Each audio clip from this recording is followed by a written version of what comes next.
ఇక జమ్మూ కాశ్మీర్లో ప్రధాని మోదీ పర్యటన కొనసాగుతోంది. ఇప్పుడు లైవ్ చూద్దాం.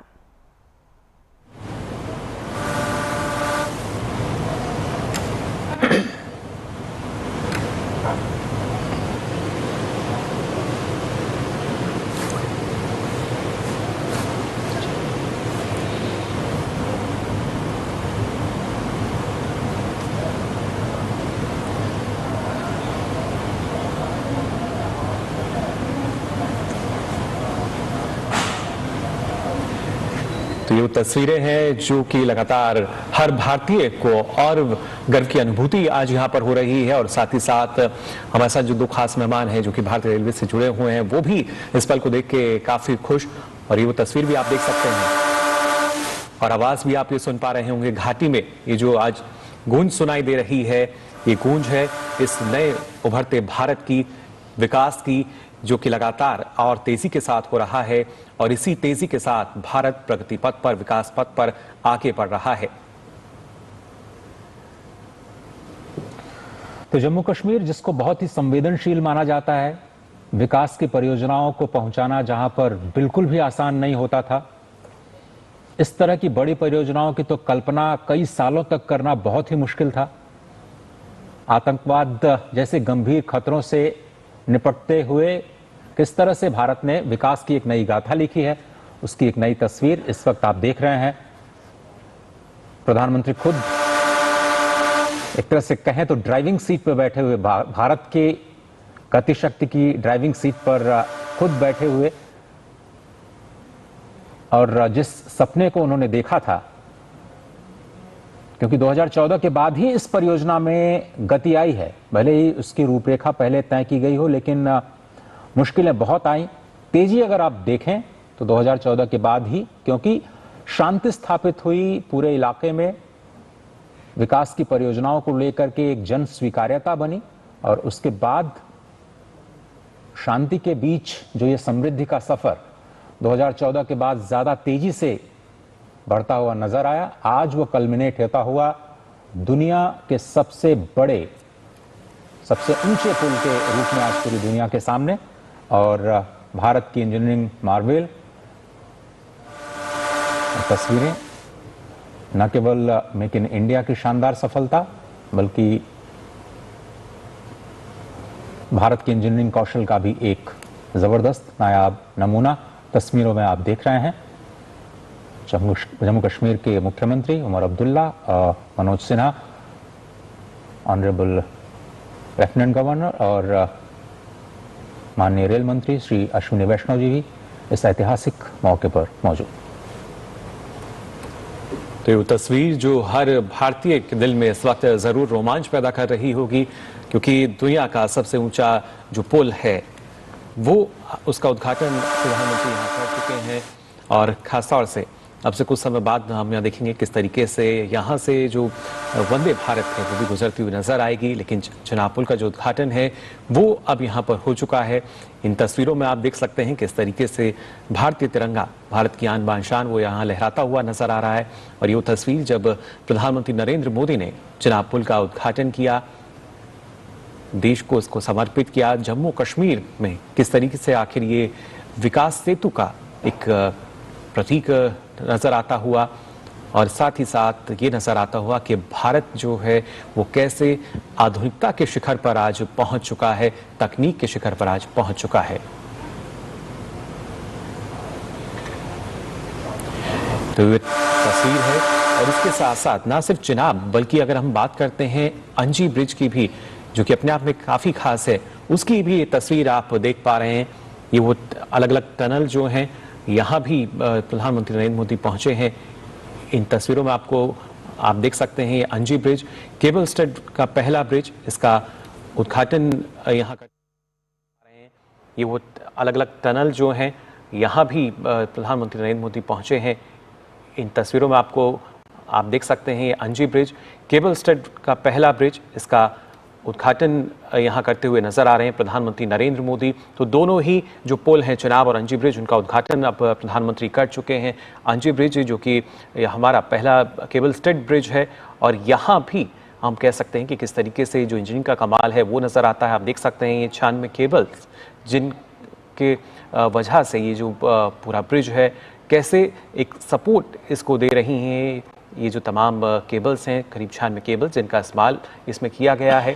और उसके साथ साथ जब हम बात करते हैं कि कैसे जो और वो तकनीक है जो कहीं ना कहीं अब जिसका निर्माण अब होने लगा है, खासतौर से एनजी ब्रिज की जब हम बात करते हैं, करीब 331 मीटर इसकी ऊंचाई है और 725 मीटर की लंबाई और 96। ప్రపంచంలోనే అత్యంత ఎత్తైన రైల్వే బ్రిడ్జ్ చీనా ప్రారంభమైంది.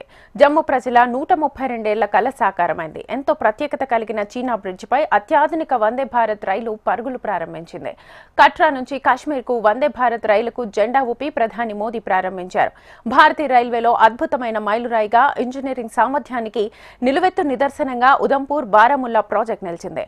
అత్యంత కఠిన వాతావరణ పరిస్థితులు, భౌగోళిక సంక్లిష్టతలను కలిగి ఉన్న శివాలిక్, పీర్ పంజాల్ పర్వత శ్రేణులను కలుపుతూ చీనాబ్ నదిపై ఈ బ్రిడ్జిను నిర్మించారు.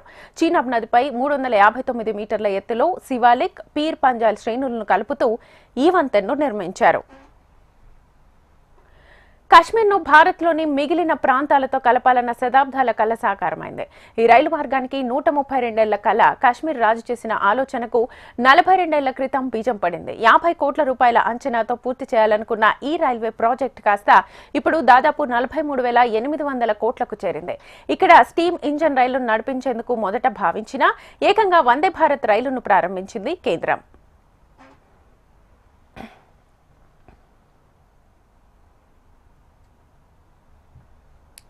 ఎన్నో వింతలు, విశేషాలు కలిగి ఉన్న ఈ బ్రిడ్జ్ ఆలోచన సాకారం అయ్యేందుకు 132 ఏళ్లు పట్టింది. దేశానికి స్వాతంత్ర్యం రాకముందు అప్పటి కాశ్మీర్ రాజు రాజా హరిసింగ్ చేసిన ఆలోచన ఇన్నేళ్లకు పూర్తయింది. ఉదంపూర్, శ్రీనగర్, బారాముల్లా రైల్వే లైన్ నిర్మాణం కోసం స్వాతంత్ర్యం వచ్చిన తర్వాత అప్పటి ప్రధాని ఇందిరాగాంధీ ఈ రైలు మార్గానికి శ్రీకారం చుట్టారు. కాశ్మీర్ కు రైలు మార్గం ఏర్పాటు చేయాలన్న ఆలోచన 1892లో అప్పటి రాజు ప్రతిపాదించగా ఆ తర్వాత 1898 జూన్లో సర్వేలు చేసేందుకు, ప్రాజెక్ట్ అమలు చేసేందుకు బ్రిటిష్ ఇంజనీరింగ్ సంస్థ ఒక టీంను నియమించింది. పర్వతాలతో కూడిన కఠినమైన భూభాగాన్ని సర్వే చేసేందుకు 3 బ్రిటిష్ ఇంజనీర్లను నియమించారు. ఇలా 1898 నుంచి 1909 వరకు 11 ఏళ్లలో ఇంజనీర్ల టీం సిద్ధం చేసిన 3 నివేదికల్లో 2 నివేదికలను తిరస్కరించారు. డిఏ ఆడమ్ సమర్పించిన మొదటి నివేదిక జమ్మూ కాశ్మీర్ మధ్య ఎలక్ట్రిక్ రైల్వేను సిఫారసు చేసింది. ఆ నివేదిక ఇరుకైన 2.5 అడుగుల గేజ్ లైన్లో స్టీమ్ లోకోమోటివ్స్ ను కలిగి ఉండడంలో దీన్ని రిజెక్ట్ చేశారు. 1902లో డబ్ల్యూజే వెయిట్మన్ జీలం నది వెంట అబోటాబాద్ నుంచి కాశ్మీర్ను కలిపే రైల్వే లైన్ను ప్రతిపాదించగా దీన్ని కూడా రిజెక్ట్ చేశారు. వైల్డ్ బ్లడ్ సమర్పించిన 3వ ప్రతిపాదన రియాసీ ప్రాంతం కూడా చీనాబ్ నది మీదుగా రైల్వే అలైన్మెంట్ ను సిఫారసు చేసింది. ఈ నివేదికను ఆమోదించగా ఆ లైన్లోనే శతాబ్దం తర్వాత రైల్వే కల సాకారమైంది.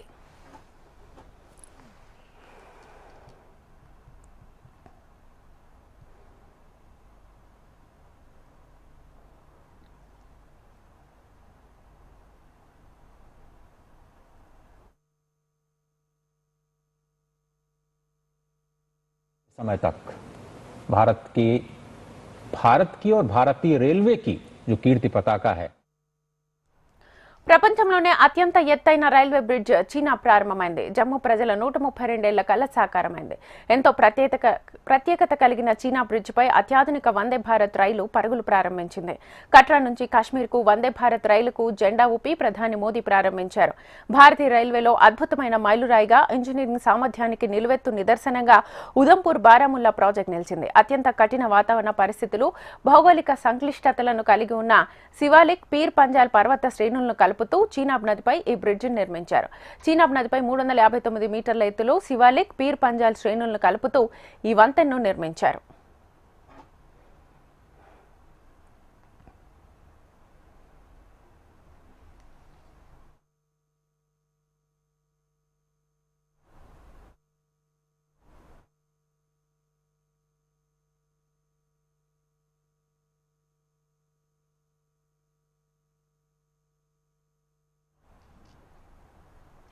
కాశ్మీర్ను భారత్లోని మిగిలిన ప్రాంతాలతో కలపాలన్న శతాబ్దాల కల సాకారమైంది.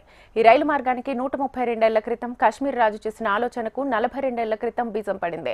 50 కోట్ల రూపాయల అంచనాతో పూర్తి చేయాలనుకున్న ఈ రైల్వే ప్రాజెక్టు కాస్త ఇప్పుడు దాదాపు 43,800 కోట్లకు చేరింది. ఇక్కడ స్టీమ్ ఇంజన్ రైలును నడిపించేందుకు మొదట భావించినా ఏకంగా వందే భారత్ రైలును ప్రారంభించింది కేంద్రం. ఎన్నో వింతలు విశేషాలు కలిగి ఉన్న ఈ బ్రిడ్జ్ ఆలోచన సాకారమయ్యేందుకు 132 ఏళ్లు పట్టింది. దేశానికి స్వాతంత్ర్యం రాకముందు అప్పటి కాశ్మీర్ రాజు రాజా హరిసింగ్ చేసిన ఆలోచన ఇన్నేళ్లకు పూర్తయింది.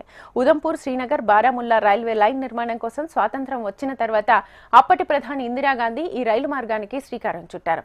కాశ్మీర్కు రైలు మార్గం ఏర్పాటు చేయాలన్న ఆలోచన 1892లో అప్పటి రాజు ప్రతిపాదించగా ఆ తర్వాత 1898 జూన్లో సర్వేలు చేసేందుకు, ప్రాజెక్ట్ అమలు చేసేందుకు బ్రిటిష్ ఇంజనీరింగ్ సంస్థ ఒక టీంను నియమించింది. పర్వతాలతో కూడిన కఠినమైన భూభాగాన్ని సర్వే చేసేందుకు 3 బ్రిటిష్ ఇంజనీర్లను నియమించారు. ఇలా 1898 నుంచి 1909 వరకు 11 ఏళ్లలో ఇంజనీర్ల టీం సిద్ధం చేసిన 3 నివేదికల్లో 2 నివేదికలను తిరస్కరించారు. డిఏ ఆడమ్ సమర్పించిన మొదటి నివేదిక జమ్మూ కాశ్మీర్ మధ్య ఎలక్ట్రిక్ రైల్వేను సిఫారసు చేసింది.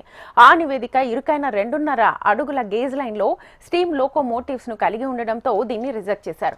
1902లో WJ వెయిట్మన్ జీలం నది వెంట అబోటాబాద్ నుంచి కాశ్మీర్ను కలిపే రైల్వే లైన్ను ప్రతిపాదించగా దీన్ని కూడా రిజెక్ట్ చేశారు. వైల్డ్ బ్లడ్ సమర్పించిన 3వ ప్రతిపాదన రియాసీ ప్రాంతం కూడా చీనాబ్ నది మీదుగా రైల్వే అలైన్మెంట్ ను సిఫారసు చేసింది. ఈ నివేదికను ఆమోదించగా ఆ లైన్లోనే శతాబ్దం తర్వాత రైల్వే కళ సాకారమైంది.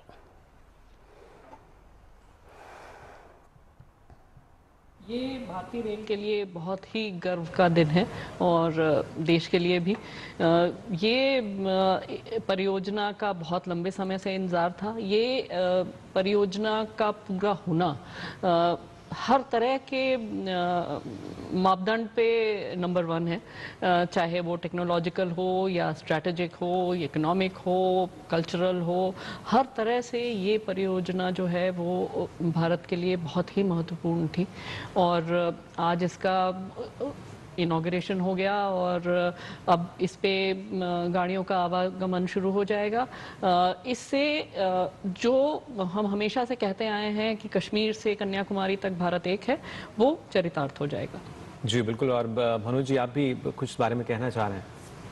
नहीं, ये तस्वीरें देखकर और ये दिन देखकर हर भारतवासी गर्व से अभिभूत होगा और मुझे बहुत ज़्यादा